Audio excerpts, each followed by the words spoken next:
Dreaming about teaming up with a superhero? Heartbroken about the latest comic death? Do you find your conversations always turning to Marvel? Then welcome Marvelites to your therapy session. Join your hosts as we explore the realms of the Marvel Universe, taking you into new insights, movie reviews, and debates. Here, we won't try to cure any obsessions, but fuel them, because the world is better nerdy. Welcome to your Marvel Therapy Group. So hello and welcome to another episode of Marvel Therapy Group with your Marvel! hosts, Jack and Joe. That's me. And I'm Jack. Yeah. Yeah, I guess that means I must be Jack if you're Joe. Right. Great bit to start off the episode. I thought so. Yeah. So today on the show, we thought we'd talk about something we haven't really discussed on this show yet, which is comics. Yeah, comics. Actual Surprisingly. comic books. So yeah, today Joe and I are going to give you some recommendations for Marvel comics to read based on our favorite comic book runs. Yeah. Pretty much. This is a rough list. They're mostly all X-Men, surprise, surprise. But I don't think you've told us you're an X-Men fan yet on this show. oh, really? I love the X-Men. I mean, if you have, you've been very subtle about it. Oh, and Agents of S.H.I.E.L.D. They probably don't know I watched that show either. Get out of town. Actually, I mean, I'll start. My first one was actually not an X-Men one, but it's just the first one I happened to write down. It's called Marvels. And it's just, it's a graphic novel. I don't think it was ever released as trade paperbacks. I could be wrong. But Marvels takes place from the perspective of a regular citizen. Mm-hmm. And it follows him. So it starts off with the original Human Torch. As the robotic human. Right, the android, yep. Yeah. That later becomes Vision, actually. Mm-hmm. And it's this guy at the science fair, and he's like, oh wow, look at this. This thing is happening. And he's like, wait, now the guy is on fire, rampaging around the city. And it's his life as he experiences Spider-Man in the city, Captain America, even Galactus coming to Earth, and then he sees the Fantastic Four talk to him, and Galactus leaves. And from the point of the public, he's like, I don't know what just happened. Can we trust the Fantastic Four anymore? What did they do? Who was that guy? And it gives a really great perspective of the Marvel Universe. I've heard of it. I know it's one of their, whenever you look up like best Marvel graphic novels, that's always one they list. And it's art by Alex Ross, right? I don't know. I'm pretty sure it is. Let's go with that. Yeah. He's, for those of you who don't know, Alex Ross is an artist who's really known for sort of his like photorealistic illustrations of superheroes, both for Marvel and DC. It is realistic. Yeah. I'm on his Wikipedia page, and yeah, he is the artist for Marvels. Yep. It's very good. Yeah, it's been something I've wanted to read. Add it to the list. Mm-hmm. So for me, my first recommendation is, just as Joe, you've been very subtle about the fact you're an X-Men fan, I've been subtle about the fact I'm a Daredevil fan. But yeah, my pick would be Daredevil, starting with Brian Michael Bendis run, which was when they relaunched it under the title Marvel Knights in the early 2000s. Oh, nice. That's cool. And yeah, Bendis, this is kind of the first series I really got into, like fully, just like really invested in. It was kind of my first real experience just getting really into reading comic books. But yeah, so Bendis' run is the one I would recommend if you're looking for a Daredevil comic that's kind of close to the TV show. A lot of the inspiration the TV show pulls from, and kind of like just sort of the tone and kind of how they portray Daredevil and all these other streetwise, like sort of street-level Marvel heroes kind of comes from Bendis. That's great. And yeah, his run was really focusing on sort of building this community around all these sort of this idea that all these street-level heroes kind of have each other's backs. And his run is more of like a street level kind of like gritty tone. It's definitely kind of focusing on like how difficult it actually is to be a hero in New York City. And it's kind of fighting like organized crime and gangsters and muggers. That's great. That sounds really complex. It is. There's a lot that and actually it's a series that really just like takes the character of Matt Murdock and Daredevil and just does some crazy things with them that still impact the character today. Like a lot of runs kind of leave the character where you found him. Bendis was kind of the first one who took Daredevil and was like, I'm just gonna do something that you can't just undo with one episode. Like, this is still, like, the stuff from Bendis' run is still stuff that affects Daredevil today. Mm-hmm. And yeah, I think it's really cool. It's especially really good for somebody who's looking to jump on Daredevil. And that's the thing about Marvel, is that it really doesn't matter what happens. Like, the events don't matter, to be honest. They're just there for entertainment. But what really matters is the character development. And you can see that even in fight scenes in the comic books, so they're still talking. And, yeah, they're fighting people. They're fighting their villains.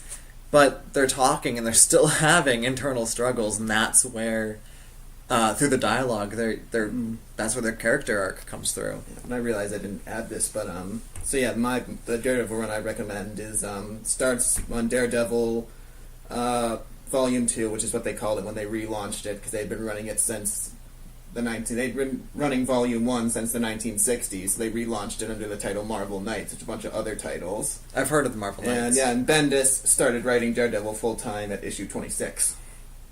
Bendis also took over the X-Men, maybe like 2012. Yeah, after he had worked on the Avengers for a really long time. Mm-hmm. And he brought in the 5 original X-Men, time displaced to the present, and I was so mad. I was like, this is an awful storyline. This is just destroying the X-Men. And I think at the time it kind of was, but it's been 6 years now, so I'm like, I'm older, and I'm reading them again. Mm-hmm. And they're actually seeing how they've continued. It actually does a good job. I think when it comes to that idea, I think other writers have taken that idea and sort of done better things with it than Bendis did. That's it, yeah. That's exactly it. Especially now, or like I said, I'm 6 months behind, so X-Men Gold is them, like, all of the X-Men are always facing extinction, but they've overcome their final adversity, and now they're like, oh, we're safe. Like, mutants aren't being hunted as actively anymore. There's nothing killing us. And the X-Men Gold is about them just living their lives. But there's also X-Men Blue? Gold and Blue, right. Yeah, the Blue is... With the time-displaced X-Men, and they're also, like, there's no threat facing the X-Men, but they're being led by Magneto, which I love Magneto, if you didn't know.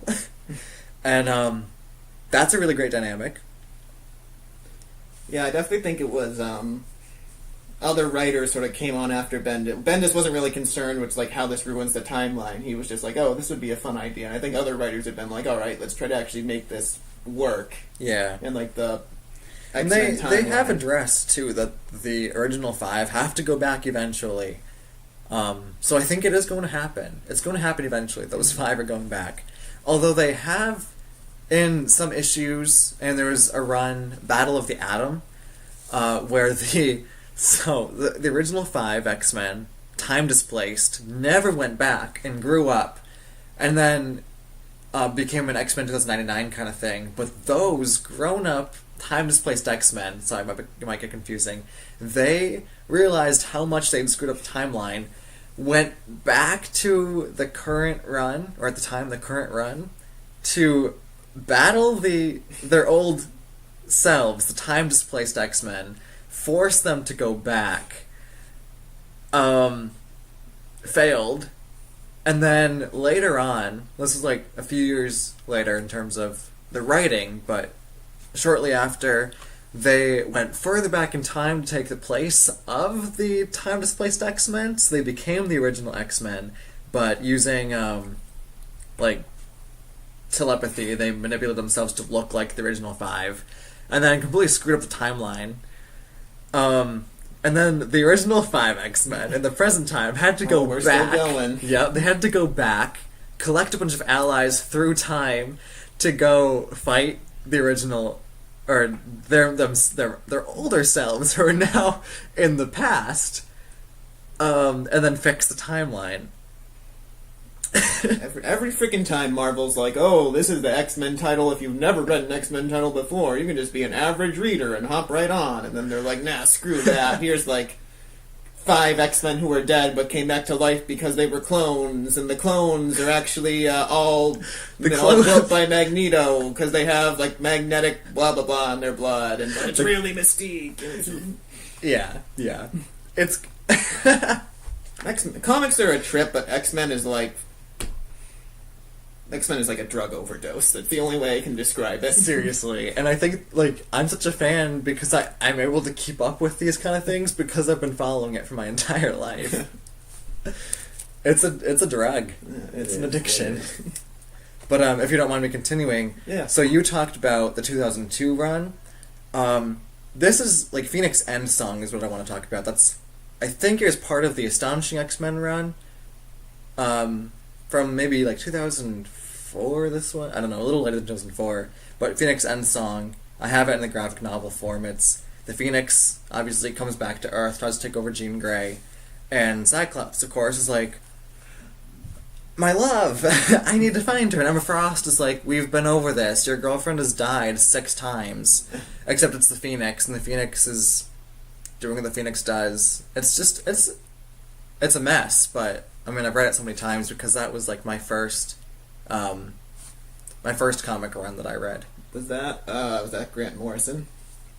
I don't So know. he was the writer who was doing X-Men before Joss Whedon took over. Okay, I don't know. It's the same art style, so I know it's around the time. It's the same team. It's Kitty Pryde, Emma, Beast, I think, Cyclops, Wolverine. It's either Whedon or Morrison. Mm-hmm. Yeah. So then, do you mind if I give another pick? Go ahead. Yeah. So I'm gonna stick with Daredevil and say this one's just kind of my personal favorite run, and kind of the other run you could really jump onto with Daredevil if you didn't want to read the Brian Michael Bendis stuff, and that would be the Mark Waid run. So from Bendis on, Daredevil just kept getting like beaten and beaten down. Like the writers were just like ruining Matt Murdock's life. Like he was at his very lowest. The story right before this is Matt literally becomes like the leader of the Hand, and he gets possessed by the devil, and literally just does a lot of things that are very bad. Yeah. So then Mark Waid came in, and he was like, "Okay, this guy needs a break." And he sort of started injecting a little more fun back into the character. He kind of tried to bring it back a little more, just kind of like how he was originally in the '60s. So Matt's a little more quippy. He's trying to keep a positive attitude. And so the series Street is kind level. of it's still street level, but the series is kind of just a little more fun. Yeah.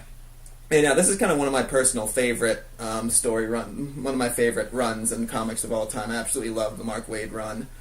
He did some really good stuff with the characters. His stories were a little more like comic booky; they were a little more like science fiction-y. But they actually really worked because he just really had a firm grasp on Matt as a character, and he did a lot of really cool things with him and his supporting cast, and he actually introduced some characters that you grew really attached to, which I always think is impressive when a writer can introduce a new character into like a 50-year-old comic book and people actually care about that. And so yeah, he introduced a new character for Matt, which I actually really liked, and he actually introduced a really good new villain, which was? well, I don't want to give it away because it's actually a really good reveal. Like a lot of his stuff was kind of like a slow burn. Oh, okay. Don't But worry. it gets really good. So yeah, the Mark Waid run is definitely a strong recommendation from me. And before we continue, Haley is on the astral plane. She, again, was very busy and couldn't make it today. But she's here in spirit Yeah. on the astral plane. Do you have anything more to add? I mean, I still have another thing about Daredevil, but Well, I'm going to go Yeah. to Uncanny X-Men in general, because that's how the X-Men started in the 60s. It was originally called Uncanny X-Men, and it's just continued when different writers pick up the title. They go back to Uncanny X-Men, so it's different teams at times, and there is, or at least there was, an Uncanny X-Men with Magneto, Psylocke, Sabretooth, Monet. It was called the Uncanny X-Men, and this was during the time of Inhumans versus X-Men, and they were going around just trying to survive, but combating what humans were doing to mutants as, like, desperate mutants are trying to live their lives, were looking for ways to escape the Terrigen Mists. So if I go back a little bit further, the Inhumans had found a new way to mine Terrigen Mists, which is what gives the Inhumans their powers. But the way that they were mining it was killing mutants because it affected the X gene. Let's say this was during the time where it's like Marvel was really like all in on the Inhumans and was kind of didn't really want to deal with the X-Men anymore because they were like, Fox owns the X-Men. We don't want to Right, the and X-Men they tried to make titles. the Inhumans yeah, like let's their make the new... Inhumans the new thing. Yeah, which... So this was at the time when the X-Men were kind of getting screwed over, like left and right by Marvel. Yeah. But again, like with Marvel Unlimited, I just recently, within the last couple months or weeks, read the Inhumans vs. X-Men run. It was actually good, and it's the kind of thing where it has lasting implications. Like you were saying with the Daredevil, like you can still find things about it today. Especially Emma Frost goes off the deep end, and she sort of goes back to being a villain, but again, with Marvel villains, it becomes so complex that you can't just make them a black and white villain again. Especially X-Men villains. Especially X-Men villains, yeah. Oh yeah, so I guess Inhumans vs. X-Men, that was pretty good too. It's pretty short too, but like it spans through a bunch of different series. So with Marvel Unlimited, I was able to read everything. I almost find the best time to jump on Marvel Comics is actually right after an event. Yes. Because that's usually when they're like, alright, let's hit the reset button. This will be when all the new readers will jump on. And they try to make it as easy to get into as possible, I think. That's true. Yeah. So then I'll move away from Daredevil for a second, and I'll talk about another recommendation I had, which was The Mighty Thor by Jason Aaron.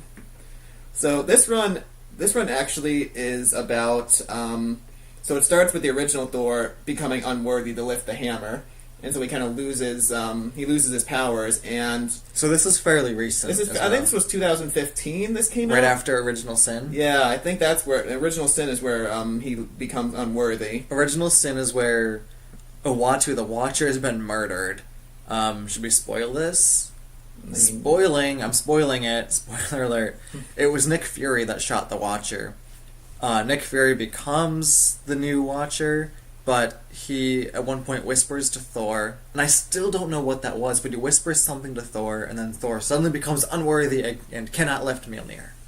They actually reveal it in this series. Oh, okay. So yeah, this series, but yeah, after Thor becomes unworthy, the hammer is just kind of sitting on the moon until Jane Foster is suddenly deemed worthy enough to lift the hammer, and so she gains all the power of Thor and becomes the new Thor in the MCU. And this series, honestly, is one of the best I've read. If you're interested at all in comics, in like good storytelling, fantasy, science fiction, or just Norse mythology at all, this is just an amazing series. Like, Jason Aaron, he has so much knowledge about just sort of all these, about like everything in the MCU and Norse mythology, and he just blends them together perfectly.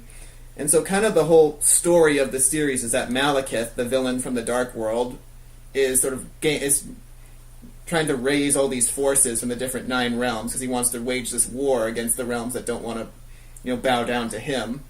And meanwhile, the rest of the gods at Asgard are kind of not interfering because they're having this whole Game of Thrones, like, sort of grab for power kind of storyline because they don't like the idea that this mysterious woman has become Thor and taken the hammer away from the Odin son.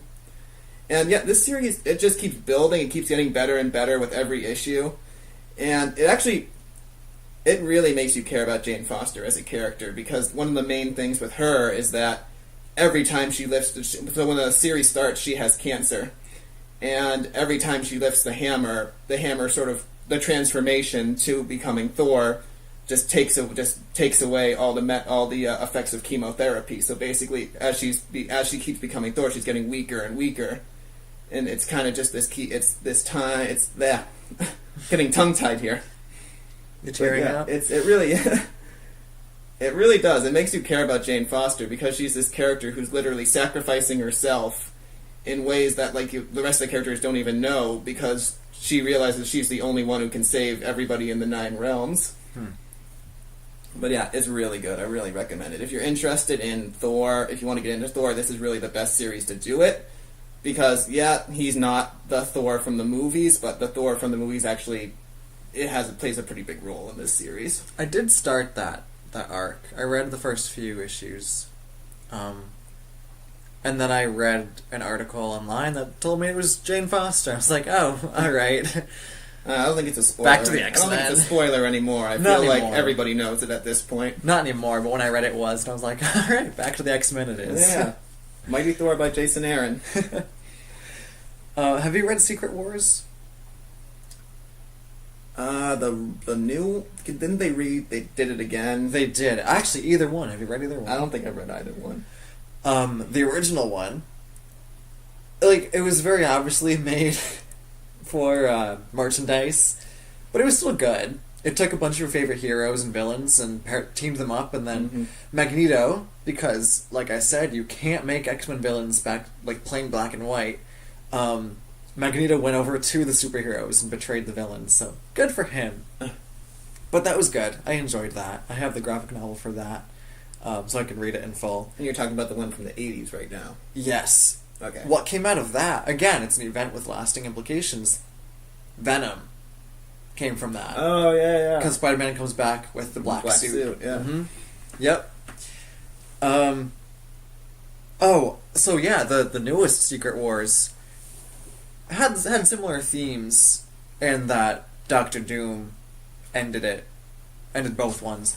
I don't really understand what the purpose was of this this newest Secret Wars, but there were these incursions, which were all the alternate universes were colliding and destroying each other, and it was the Oh, yeah, I have read this. yeah, I think it was the Illuminati.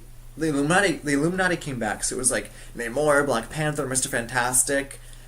I think it was at that time Possibly they Xavier. had two ongoing series. One was like Avengers, and another one was New Avengers, and that was the Illuminati. Or Dark Avengers or it something. was something like that, but like the Illuminati know about this, and they're trying to stop it, and eventually it gets to the point where the Avengers find out, and And it had been going on for months. It was a Yeah. really good build-up, if you read it. I mean, I didn't read it, but like I could still figure it out, so it was a really good build-up. And then, yeah, so it was the Ultimate Universe, and then Earth 616. So the two main Marvel universes, they were colliding. Doctor Doom, with the help of Doctor Strange, decided, no, we're not being killed. So they went to the point of the incursion, at the very edge of the universes, and amplified their mystic abilities and like combined them. So Doctor Doom took all these aspects of the universes, threw them into different parts of a new world and called it Battle World, where he was the Doom God and ruled over it. But then it was all done.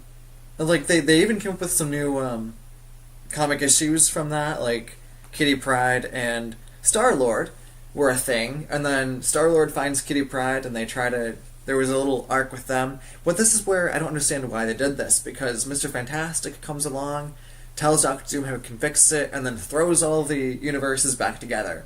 So I don't really understand what was supposed to happen. Like, that's an event where there were no lasting implications.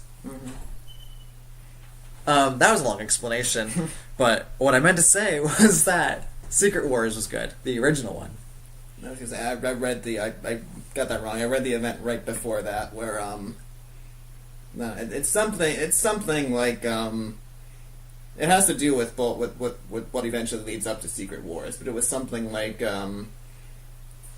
it's something about Thanos invading, and it has it's where they drew a lot of inspiration from for Avengers 3. Oh, cool. Yeah, I can't remember what that one was called, but I think it was the event right before Secret Wars. It was kind of like it was like on the way as to leading up to that. Yeah. Yeah, I can't remember what it was though. Battle World, maybe? Battle World was what it became. I remember on the Marvel Infinity. website... I think Infinity is what it's called. It's just Infinity. Okay. Isn't that still going on? No. Like I said, I think that was the event that happened. That was the event that was like a year before Secret Wars. Ugh, I just gotta stick to my X-Men. If you don't mind me continuing off of that, go for it. one of the best runs for Magneto came from Secret Wars. The newest Secret Wars. Because Magneto, he knew about the incursions because Namor had actually come to Magneto and was like, if I can't stop it, you're the one that needs to. And so Magneto's going around, he meets a human called Briar Raleigh, who as a child was injured in one of Magneto's attacks, but like she's been disabled her entire life because of Magneto. But she becomes his ally, and helps him as he goes around the world and like battles his own inner demons. So it's all about Magneto, like a redemption story of Magneto. But he ends up, towards the end of it, he takes mutant growth hormone. He has like these little robots that amplify his powers, because this is more X-Men story. This is post Phoenix 5, so Magneto's powers are dampened. So he needs the mutant growth hormone, and he needs to amplify his powers. The last few issues take place during the incursion, and he's drawing the magnetic field from Earth and from the incurring, I don't know, the world, the ultimate universe. He's drawing all this magnetic power to try to force them away from each other, all at the same time working with his daughter, reconnecting with Polaris, and fighting alongside her, battling Sentinels. They're trying to save people because there's a bunch of rubble, obviously. Things are falling on top of people. And it becomes too much. Should I spoil it? I'm gonna spoil it. I mean, if it's a big event, they don't want to know what happens. Okay, I'm not gonna spoil it, but I think that's my favorite run of Magneto because it's him. It's like a redemption story for him. It's very good. I mean, there are a lot of redemption stories for Magneto. There are, and then he's always like, "F that. Those humans are mean to me." Yeah. Oh, you say it so lovingly, though. You're like, yeah. Yeah, I love... scam. I just love his story arcs. I actually have an X-Men, or kind of an X-Men story for you. It's my next recommendation. So my recommendation is this, it's this title, All New Wolverine by Tom Taylor. And the series is about Laura Kinney, or X-23. Right, this is a newer one, right? Yeah, I want to say this was 2015 or 2016. This was, I think, another time where after the Secret Wars or whatever happened, they sort of relaunched the universe and relaunched a bunch of titles, and I think this was one of them.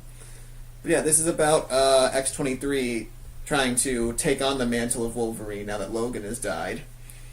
And it's just about her sort of trying to deal with her past while also sort of struggling to be this hero that she knows she can be. And it's really good. It's really fun. They introduce, early on in the series, they introduce that there are more clones of Laura, and one of them, and she ends up adopting as her little sister, named Gabby, and Gabby's a delight. Oh, that's weird. You adopt your own clone. That's weird.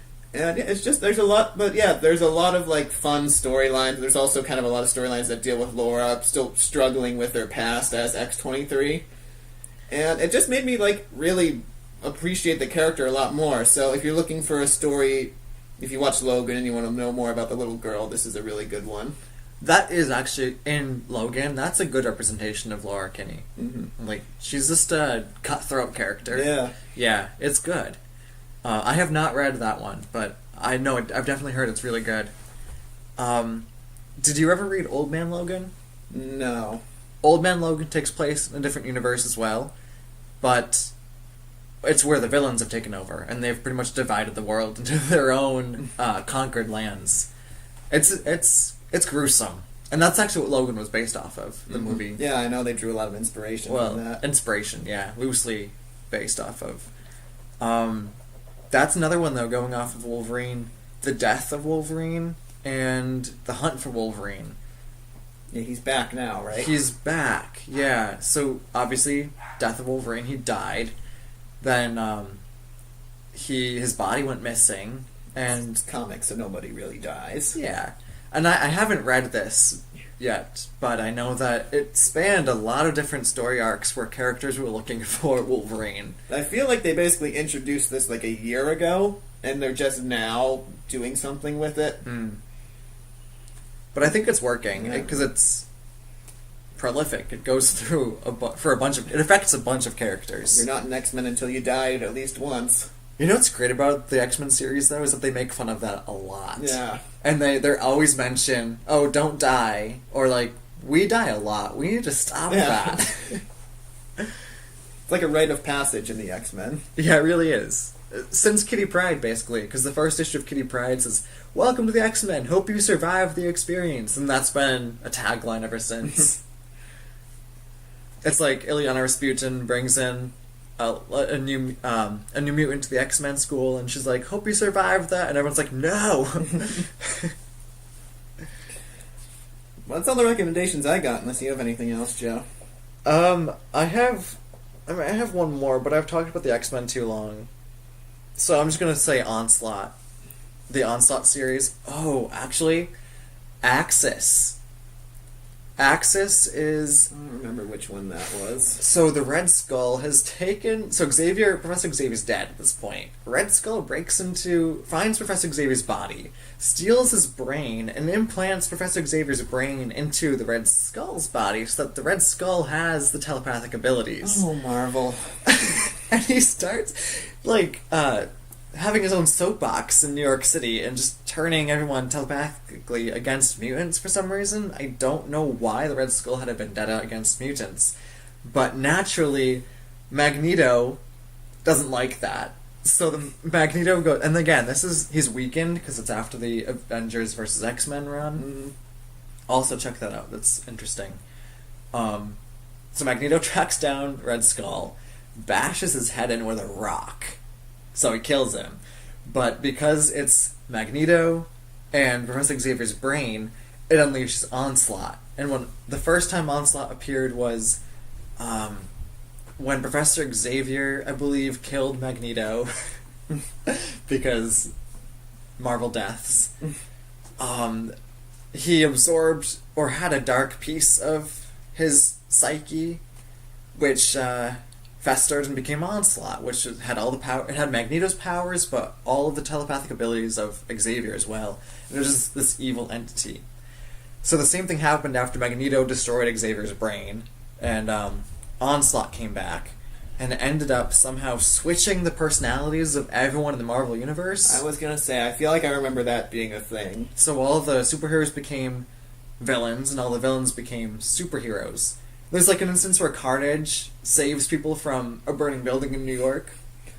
I feel like that was a thing, in the Mark Waid run of Daredevil I was talking about. I feel like there was, 1 or 2 issues that tied into that, and it's there might have been. Daredevil's having memories that he doesn't think are true. It changes so that his father wasn't, somebody he looked up to. His father beat him or something. Interesting. Yeah. So he has to grapple with what's true and what's not. During that time, Iron Man had a new run. I think it was called Superior Iron Man. Yeah, he was evil, right? He was, and Daredevil was basically his archenemy. Oh yeah, I remember that. Yeah. I didn't read it, but I know I saw they brought Daredevil in. Axis was resolved pretty quickly, but again, that one's pretty good because it has lasting impacts. Havoc is still bad, which Polaris is dealing with now. Or 6 months ago, because I'm always 6 months behind.